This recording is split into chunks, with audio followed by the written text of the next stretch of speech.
आज का ये एपिसोड शुरू करने से पहले एक छोटी सी बात। क्या आप भी अपना पॉडकास्ट बनाने की सोच रहे हैं? तो एंकर ट्राई कीजिए। ये पॉडकास्ट बनाने का सबसे आसान तरीका है।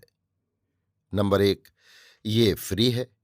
नंबर दो, इसमें कई सारे ऐसे टूल्स हैं जो आपको अपने फोन और कंप्यूटर पर रिकॉर्ड और एडिट करने की फैसिलिटी देते हैं। नंबर तीन, आप अपने पॉडकास्ट को डिस्ट्रीब्यूट भी कर सकते हैं, जिससे इसे स्पॉटिफाई और दूसरे प्लेटफॉर्म पर सुना जा सके। तो डाउनलोड कीजिए फ्री एंकर ऐप या विजिट कीजिए anchor.fm पर अपना पॉडकास्ट स्टार्ट करने के लिए। ये तो थी एक छोटी सी जानकारी, और अब शुरू करते हैं एपिसोड का सिलसिला। तो आज के एपिसोड में लीजिए सुनिए रविंद्रनाथ टैगोर के लिखे उपन्यास गोरा के 40वें भाग को मेरी यानी समीर गोस्वामी की आवाज में। सुचरिता नीचे दालान में आकर हारान बाबू के सामने खड़ी हुई और बोली, आपको क्या कहना सुनना है कहिए। हारान, बैठ जाओ। सुचरिता बैठी नहीं, चुपचाप खड़ी ही रही। हारान ने कहा, सुचरिता तुम मेरे साथ अन्याय कर रही हो। सुचरिता ने कहा, आपने भी मेरे साथ अन्याय किया है। हारान ने कहा, क्यों, कैसे? मैंने तुमको जो वचन दिया वो अब भी। सुचरिता ने बीच ही में रोककर कहा, न्याय क्या केवल मुंह की बात से ही होता है? उसी वचन पर जोर देकर क्या आप अपने कामों से मेरे ऊपर अत्याचार करना चाहते हैं? एक सत्य क्या सहस्त्र मिथ्या की अपेक्षा बड़ा नहीं है? मैंने अगर 100 दफे भूल की हो तो क्या आप जबरदस्ती मेरी उस भूल को अग्रगण्य करेंगे? आज जब मुझे अपनी वो भूल मालूम पड़ गई है, तब मैं अपनी पहले की किसी बात को स्वीकार नहीं करूंगी। स्वीकार करने से ही मेरा अन्याय होगा। हारान बाबू की समझ में किसी तरह ये बात नहीं आती थी, किंतु सुचरिता का ऐसा परिवर्तन किसी प्रकार संभव हो सकता है। उसकी पहले की स्वाभाविक नम्रता और चुप रहने की, कम बोलने की आदत आज जो इस तरह नष्ट हो गई है, उसका कारण उन्हीं का आचरण है।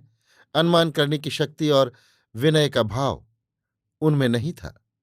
उन्होंने मन में सुचरिता के नए साथियों पर दोषारोपण करके सुचरिता से पूछा, तुमने क्या भूल की थी? सुचरिता ने कहा, ये बात मुझसे क्यों आप पूछते हैं? पहले मेरा मन था, अब नहीं है। इतना ही क्या यथेष्ट नहीं है? हारान ने कहा, ब्राह्म समाज के आगे जो हम जवाब दे हैं, समाज के आदमियों के आगे तुम क्या जवाब दोगी? और मैं ही क्या कहूंगा? सुचरिता, मैं कुछ भी नहीं कहूंगी। आप अगर कहना चाहें तो कहेंगे कि सुचरिता की अवस्था थोड़ी है, उसकी बुद्धि नहीं है, उसकी मति अस्थिर है, जो जी चाहे वही कहिएगा। किंतु मेरी इस बारे में यही आखिरी बात है, बस। हारान, आखिरी बात हो ही नहीं सकती। परेश बाबू अगर इसी बीच में परेश बाबू वहां आ गए।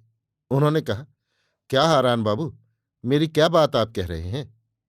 सुचरिता इस समय दालान से अन्यत्र जा रही थी। हारान बाबू ने पुकार कर कहा, सुचरिता, जाना नहीं, परेश बाबू के सामने बात हो जाए। सुचरिता घूमकर खड़ी हो गई। हारान ने कहा, परेश बाबू इतने दिन बाद आज सुचरिता कहती है कि इस विवाह में उसका मत नहीं है। इतने बड़े विषय को लेकर उसको क्या इतने दिन तक लड़कपन या खेल करना उचित था? ये जो निंदनीय विघ्न उपस्थित हुआ, इस बात के लिए क्या आपको भी जवाब देना होना होगा? परेश बाबू ने सुचरिता के सिर पर हाथ फेर कर स्नेह के स्वर में कहा, बेटी, तुम्हारे यहां ठहरने की जरूरत नहीं है, तुम जाओ। ये मामूली बात सुनते ही दम भर में सुचरिता की दोनों आंखें डबडबा आईं। वो चटपट वहां से चली गई। परेश बाबू ने कहा, सुचरिता ने अपने मन को अच्छी तरह समझे बिना ही विवाह के लिए सम्मति दी थी। ये संदेह बहुत दिन से मेरे मन में पैदा होने के कारण ही समाज के सब लोगों के सामने आप लोगों के संबंध को पक्का करने के बारे में मैं आपके अनुरोध का पालन नहीं कर सका था। हारान ने कहा, सुचरिता ने उस समय अपने मन को अच्छी तरह समझकर ही सम्मति दी थी, और इस समय बिना समझे ही असम्मति प्रकट कर रही है। इस तरह का संदेह आपके मन में नहीं उत्पन्न होता? परेश ने कहा, दोनों ही बातें संभव है, किंतु कैसा भी संदेह क्यों न हो, ऐसी अवस्था में विवाह नहीं हो सकता। हारान बाबू, आप सुचरिता को अच्छी सलाह न देंगे? परेश, आप निश्चय जानते हैं सुचरिता को मैं कभी अपनी शक्ति भर बुरी सलाह नहीं दे सकता। हारान बाबू, यही बात अगर होती तो सुचरिता का ऐसा परिणाम कदापि न हो सकता। आपके परिवार में आजकल जो बातें होने लगी हैं सो सब आपकी अविवेचना का ही फल है, और ये बात मैं साहस करके आपके मुंह पर ही कह रहा हूं। परेश बाबू ने जरा हंसकर कहा, ये तो आप ठीक ही कह रहे हैं। अपने परिवार के अच्छे बुरे सभी परिणामों की जिम्मेदारी मैं न लूंगा तो और कौन लेगा? हारान बाबू, आपको इसके लिए पछताना पड़ेगा। परेश बाबू, पश्चाताप तो ईश्वर की दया है। अपराध को ही इतना डरता हूं हारान बाबू, पश्चाताप को नहीं। सुचरिता ने प्रवेश करके परेश बाबू का हाथ पकड़कर कहा, बाबूजी, आपकी उपासना का समय हो गया, चलिए। परेश बाबू, हारान बाबू तो क्या जरा बैठिएगा।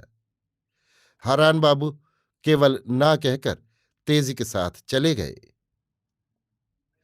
अभी आप सुन रहे थे रविन्द्रनाथ टैगोर के लिखे उपन्यास गोरा के 40वें भाग को मेरी यानी समीर गोस्वामी की आवाज में।